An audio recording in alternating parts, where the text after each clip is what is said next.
देवा आहे, देव आहे, देवा आहे, देव आहे. हृदय मंदिरी शोधून पाहे, हृदय मंदिरी शोधून पाहे. देव नटला नाना परी भरून उरला चराचरी. तो भगवंत आहे एवढं त्याचं अस्तित्व मान्य करायला शिका आणि त्या देवाचंच भजन आपल्याला करायचं. का करायचं भजन? बऱ्याच लोकांचा प्रश्न आहे, ताई नामचिंतन केलं, भजन केलं, भक्ती केली, त्याचा फायदा आम्हाला काय? फायदा एकच आहे, आपण आपल्या जीवनात वाईट केलेलं कर्म, केलेलं वाईट पाप हे भगवंताच्या नामानं जळून खाक होतं. आणि जगामध्ये सगळ्यात श्रेष्ठ काय असेल तर भगवंताचं नाम आहे. दनोबराय म्हटले, ज्ञान देव पुसे निवृत्तीशी गगनाहुनी वाढ नामाय, नाम संकीर्तन साधन पै जळतील पापे जन्मांतरीचे. किंवा संत म्हटले, घेताना नाम विठोबाचे, पर्वत जळती पापाचे हो, पर्वत जळती पापाचे हो, पर्वत जळती पापाचे.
घेताना विठोबाचे, पर्वत जळती पापाचे. घेता नाम विठोबाचे. भगवंताच्या नामानं आपल्या जीवनातली वाईट कर्म, वाईट पाप जळून खाक होतात, म्हणून ते नाम घ्यायचं. संत म्हटले, नाम घेण्याचं कारण एकच आहे, हा देह आहे, हा देह जाणार आहे. हे देह तादात्म्य संपलं, हा शरीर जर संपलं तर या शरीरामध्ये, या देहामध्ये एकच तत्व उरतं. त्या तत्वाचं नाव आहे विठ्ठल. आणि त्या विठ्ठलाचं भजन आपल्याला करायचं. तुकोबाराय म्हटले, देह नोहे मी हे सरे उरला उरे, म्हणून लाहो करा काळ सारा चिंतने. भजन करायचं, भक्ती करायची, नामचिंतन करायचं. बरेच लोक म्हणतात, ताई करू पण म्हातारपणी. पण म्हातारपणचा परमार्थ असा आहे बाबा, सोपं सोपं सांगेल, घराला आग लागल्यानंतर विहीर खोदण्यासारखा आहे. कारण म्हातारपणी माणसाची अवस्थाच अशी होते, नाक मुख गळू लागले लाळानी, कान में पड़ गया ताला, आंखों में पड़ गया जाला, नाकों से बहने लगा नाला, अब क्या करे गोपाला. कानानं ऐकू न येणं, डोळ्यानं न दिसणं, तोंडानं बोलता न येणं, समजावं आपल्या घराला आग. इथं बसलेल्या किती लोकांच्या लागले, पाळणार नाही, ज्यांचे लागले त्यांचे अशीच लागू द्या. पण ज्यांचे घर अजून मजबूत आहेत त्यांनी काय करायचं?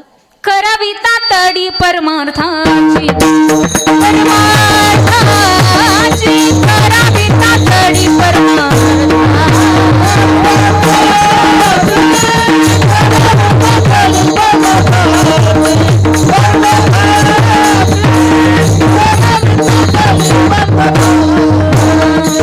संत समागमे आदरावी आवडी, संत समागमे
समागमे धरावी आवडी करावी तातडी परमार्थाची. संत म्हटले परमार्थाची घाई, परमार्थाची तातडी जीवनामध्ये करायची.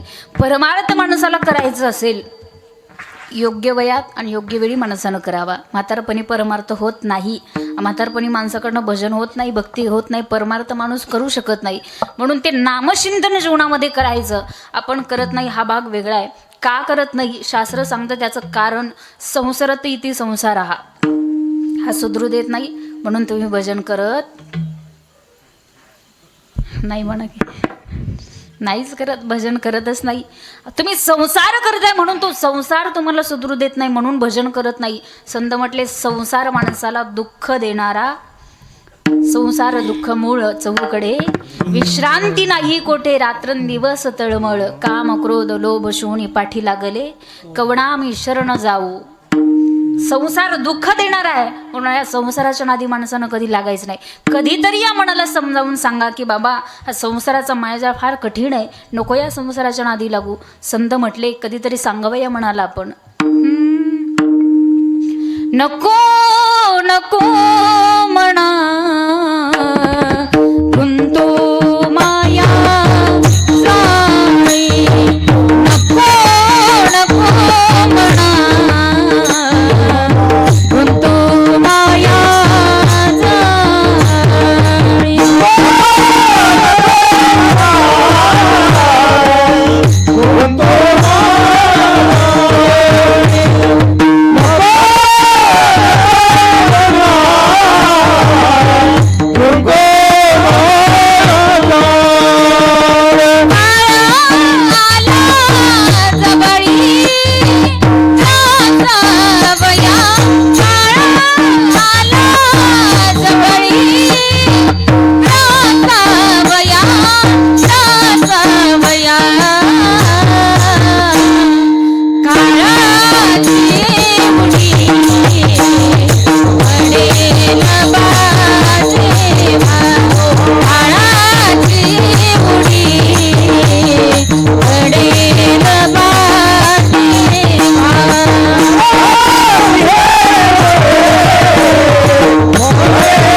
सांगायचं संसाराचं मायाजाळ कठीण आहे म्हणून भजन जीवनामध्ये नामचिंतन, भगवंताच्या नामाची ताकद फार मोठी आहे.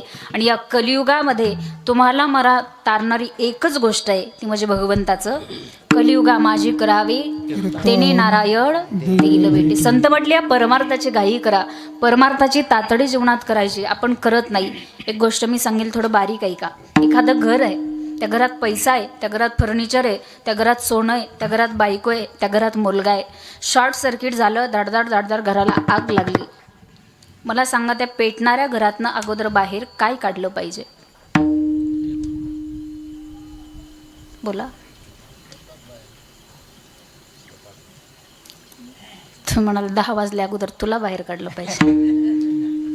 ज्याची त्याची भूमिका आहे. मला सांगा त्या पेटणाऱ्या घरातनं अगोदर काय बाहेर काढलं पाहिजे? माझे आजोबा मला नेहमी सांगायचे, रंगनाथ गुरुजी परभणीकर बाबा म्हणायचे, कुंभार आणि कुंभारीण यांना जर आयुष्य भरपूर असेल तर तिथे मडक्यांची कमतरता भासत. काय काढायचं? काय काढायचं? हा, काय काढलं पाहिजे? पाठीमागचे तुम्हाला येते म्हणतात बस ती गप बसले तर काय काढायचं? नाही, एकच ऑप्शन जास्त होतात, ऑप्शन कमी करते. 2 गोष्टी, बायको आणि मुलगा. अगोदर काय बाहेर काढायचं? हा, बायको. बरोबर आहे. उत्तर बरोबर आहे त्यांचं. बायकोची निवड आपण करतोय. संसार रूपे पेटणाऱ्या घरातून बायकोची निवड केली या पेटणाऱ्या घरातनं. तसं संत म्हटले हे संसार रूपी पेटणारं घर आहे. या घरात पैसा आहे, या घरात जमीन आहे, या घरात गाडी आहे, बंगला, इस्टेट, प्रॉपर्टी, बायको, मुलं, सगळ्या काही गोष्टी या पेटणाऱ्या घरात आहेत. पण माझे संत म्हटले त्यातली त्यात तुम्हाला रामाची निवड करायची, त्याला म्हणायचं त्वरा करा, त्याला म्हणायचं घाई करा, त्याला म्हणायचं लाहो करा. परमार्थाची तातडी, परमार्थाची घाई, भगवंताचं नामचिंतन जीवनात करायचं. ते करायचं असेल योग्य वेळी योग्य वयात माणसानं करावं. संत म्हटले तरणा भाग्यवंत नटे हरी कीर्तनात. मी जर माझ्या गावातून बाहेर निघाले, गाडीमध्ये गाडी घेऊन जर निघाले, मला बरेच लोक म्हणतात गावातले, शिवांजली या वयात परमार्थ. काय म्हणतात? या वयात परमार्थ. मी सांगत असते त्यांना, तुम्ही पण याच वयात यावं यात. ते मराठी भाषा फार सोपी, जशी ओळू तशी वळली जाते. तुम्ही पण याच वयात यावं. पुढचे 7-8 जण सोडले, पाठीमागच्या मध्ये काय बोलते तिचं तिलाच माहिती. मराठी भाषा आहे, मराठी व्याकरण हे शिकायच्या टायमाला आपण फक्त पेन्सिली खाल्ल्या आणि पाट्या फोडल्या, दुसरं काहीच नाही. फार सोपी भाषा आपली बोलीभाषा मराठी. सांगायचं एकच, परमार्थ करायचा असेल तर याच वयात तरुणा भाग्यवंत, तरुणपणामध्ये माणसानं परमार्थ करावा, भजन करावं, नामचिंतन करावं. म्हणून जनाबाई म्हटल्या अगोदर भगवंताचं नामचिंतन करायचं, मग पाऊल टाकावे नाम विठोबाचे. हे नामामध्ये इतकी ताकद आहे, हे नाम माणसाला तारणार आहे. या नामानं अनेकांचा उद्धार झालेला आहे. अभंगाचं दुसरं नाम तारकाय थोर, नाम तारकाय